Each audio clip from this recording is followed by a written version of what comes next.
Character clean होने का sign नहीं है। आपको ये बात समझनी पड़ेगी, क्योंकि बहुत सारे लोग सोचते हैं कि यहां चमत्कार हो रहे हैं, यहां भीड़ आ रही है, प्रभु वहां पर है। आप जानते हैं ब्रदर, 12 लोग वहां से निकले, 2 ने कहा खुदा हमारे साथ है, 10 ने कहा हमारे साथ नहीं है। परमेश्वर 10 के साथ नहीं, 2 के साथ था। कभी कभी परमेश्वर छोटे छोटे झुंडों में महान काम करता है। आमेन। बिल्कुल, परमेश्वर कभी कभी छोटी छोटी जगहों पे, हे छोटे झुंड मत डर, मेरे पिता को यह भाया है कि तुझे राज्य दे। आमेन। कौन जानता था पूरी इज़राइल के साथ खुदा नहीं है, मात्र उन 12 के साथ है, उनके साथ चलता फिरता है। कोई जानता था कि जिसको वो फॉल्स टीचर बोल रहे हैं वो इस दुनिया का खुदा उनके साथ चलता है। ओ, जॉन ने कितना एंजॉय किया था उसका फेलोशिप, इसलिए वो अपने लेटर की शुरुआत करता है, हमने उसे देखा, हमने उसे सुना, हमने उसे छुआ, और हम समाचार देते हैं, यही अनंत जीवन है। हम लोग है ना, बहुत सारी गलत फहमियों के शिकार हैं। अगर आज भी खुदा मुझे कहे ना, सूरज कोई चीज जो तुझमें से निकालूं, मैं प्रभु को कहूंगा, प्रभु चीजों के प्रति जो फॉल्स अंडरस्टैंडिंग है मेरे अंदर, उससे निकाल। कभी कभी हार्ड दिखने वाले लोग अंदर से बहुत सॉफ्ट होते हैं, पर कभी कभी सॉफ्ट दिखने वाले लोग अंदर से बड़े हार्ड होते हैं। इन आंखों पे बिलीव मत करो। कुछ ऐसे भी लोग हैं जिनके बारे में बहुत आपको गलत गलत बताया होगा, विश्वास करो, उनसे मिलके देखो, वो बहुत प्यारे हैं, आपके बहुत वेल विशर हैं, आपके लिए कुछ नहीं बोलते हैं वो लोग कभी भी, वो हमेशा आपको दुआओं में याद रखते हैं। लेकिन कुछ ऐसे भी हो सकते हैं जो आपको दिखाएंगे कि वो आपके वेल विशर हैं, बिलीव करो उनके हाथ में खंजर है और वो सिर्फ आपके बैक होने का वेट कर रहे हैं। यस, बिल्कुल। किसी ने कहा, जिस पर आंख बंद करके भरोसा करोगे वही तुम्हारी आंखें खोलेगा। And I am agree. Believe me, ये सच है। कोई जानता था जिसके साथ वो खाना खा रहा है, जिसके साथ वो प्रभु भोज बांट रहा है, जिसके साथ जिसके पैर वो धो रहा है, वही उससे पकड़वाएगा। There is example in the Bibles, खुदा के कलाम में उदाहरण दिए गए, आप पढ़ के देखिए। पौलुस दिमास के लिए लिखता है, हे लूका मेरे प्रिय भाई देमास का तुझे नमस्कार, और वही आगे चल के कहता है, देमास ने इस संसार को प्रिय जानकर मुझे छोड़ दिया है। आप विश्वास कर सकते हो, यीशु के बाद इस दुनिया के सबसे ग्रेटेस्ट प्रीचर पौलुस के साथ रहकर भी एक आदमी संसारिक था। सोचो आप क्या हो, इतना माइटी। आपको क्या लगता है कितना ऑसम प्रीचर था? आज भी अगर पौलुस आए, कितने लोग उसके साथ रहना पसंद करेंगे? ओ, मैं तो पौलुस को बोलूंगा चर्च बंद करनी है तेरे साथ रहने के लिए, मैं रेडी हूं। इतने लोगों का खुद ही देखेंगे, वैसे भी कूदते रहते, कभी यहां कभी वहां, चलेगा कोई बात नहीं, आ जाओ मैं आपके साथ रहूंगा। ओ, मैं जानना चाहता हूं तू उस क्रूस पे चढ़ाए गए मसीह को, उस क्रूसिफाइड क्राइस्ट को तू कितना जानता है ना? कहिए अपने पास वाले को, प्रभु को जानना है। तो मैं आज संदेश शुरू करने से पहले फिर से कहता हूं, आने वाला आएगा और अब और देर न करेगा। तैयार हो जाइए, बहुत जल्द हम घर जा रहे हैं। आमेन। और परेशान होके तैयार मत होइए, प्रेम में तैयार हो जाइए। मैं अभी कुछ लोगों को बोलूंगा प्रभु आ रहा है, आ जाए अच्छे अड्डे।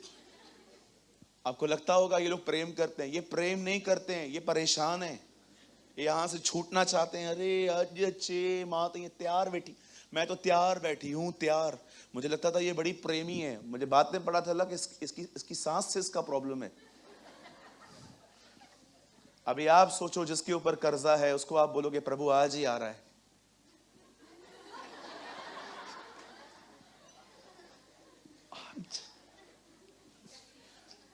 बोलो ये तैयारी नहीं है। तैयारी प्रेम में होती है। ओ मैं इसलिए जाना चाहता हूं क्योंकि मैं उससे प्रेम करता हूं, मुझे अच्छा लगता है उसके साथ रहना। आमीन। कहिए, विपत्तियों के डर से फिरौन ने इज़राइल को छोड़ा था। उसे खुदा का डर नहीं था, विपत्तियों का डर था। पढ़ाया आपने? विपत्तियों पे विपत्तियां आई, तब जाके उसने कहा जाओ यहां से। खुदा का खौफ होता तो पहले बार में छोड़ देता। क्या हम स्टार्ट करें? आज का वचन आपको आने वाले दिनों के लिए तैयारी करवा सकता है। कितने लोग हैं जो सच में घर जाना चाहते हैं, ओ वहां रहना चाहते हैं अपने अपने खुदा के साथ? कोई है? लंबा हाथ उठाए दिखाऊं।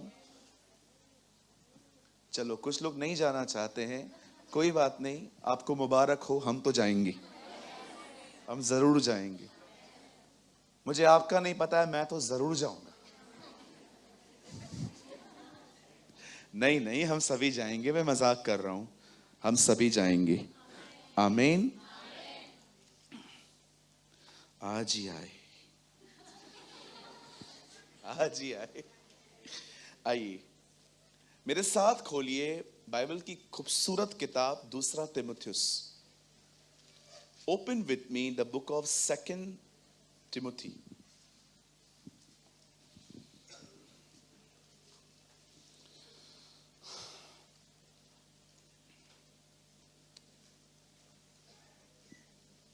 Second Timothy. आज का वचन आपको prayer, Bible study, fasting, confession, इन सारी चीजों में स्ट्रॉन्ग कर सकता है। आमेन। यस, आमेन।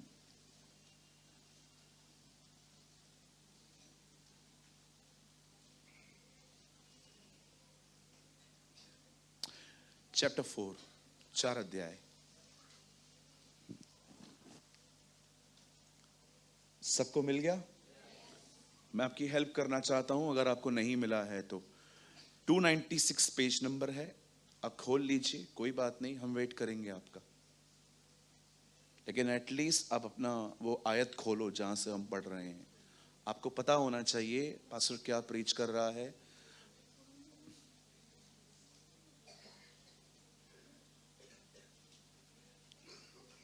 ठीक है, पढ़े? हेलो, पढ़ो। 4 अध्याय उसका, भैया आप लगाइए।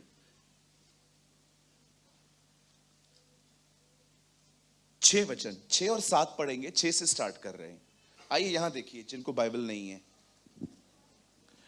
क्योंकि अब मैं अर्क के समान उंडेला जाता हूं और मेरे संसार से जाने का समय यहां पहुंचा है। ये परमेश्वर का दास पौलुस कह रहा है अपने लास्ट टाइम पे कि अब मैं जा रहा हूं। अब देखो, एक और अमेजिंग बात वो चर्च को बता रहा है अपने बारे में। 7, अक्सर ये चीजें कब्रों पे लिखी रहती हैं। आप ग्रेवयार्ड जाएंगे ना, तो वहां पर बहुत सारी कब्रों पे ये वचन लिखा रहता है। हाँ, मैं अच्छी कुश्ती लड़ चुका हूं, मैंने अपनी दौड़ पूरी कर ली है, मैंने विश्वास की रखवाली की है। आप जब भी किसी ऐसी जगह पे जाएंगे ना जहां कब्रें रहती हैं, वहां पर बहुत से लोग ये वचन लिखते हैं। अब मुझे नहीं पता है कितने लोगों की दौड़ पूरी भी की है, बट लिखते हैं। आइए, मैं चाहता हूं आप सब सामने देखिए। पौलुस कहता है मैं एक अच्छी लड़ाई लड़ चुका हूं, मैंने अपनी दौड़ पूरी कर ली है, मैंने अपने विश्वास की रखवाली की है। आइए, मैं चाहता हूं आप सब सामने देखें। अगर आप जीना चाहते हैं तो आपको लड़ना सीखना पड़ेगा,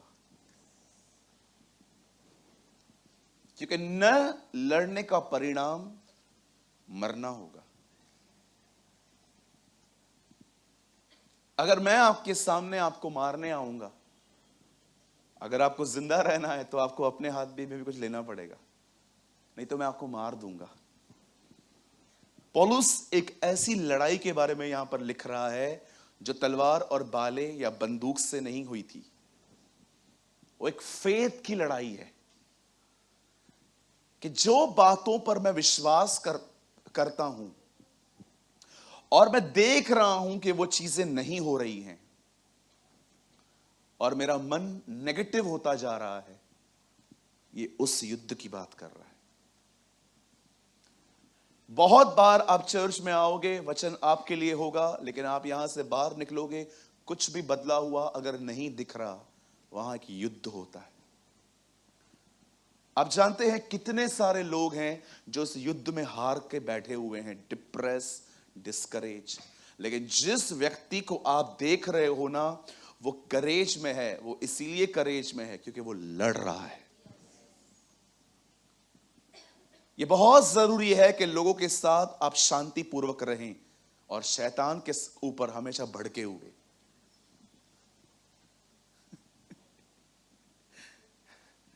हम उल्टे हैं, हम शैतान के साथ बड़े शांतिपूर्वक और लोगों पे बड़े भड़के हुए।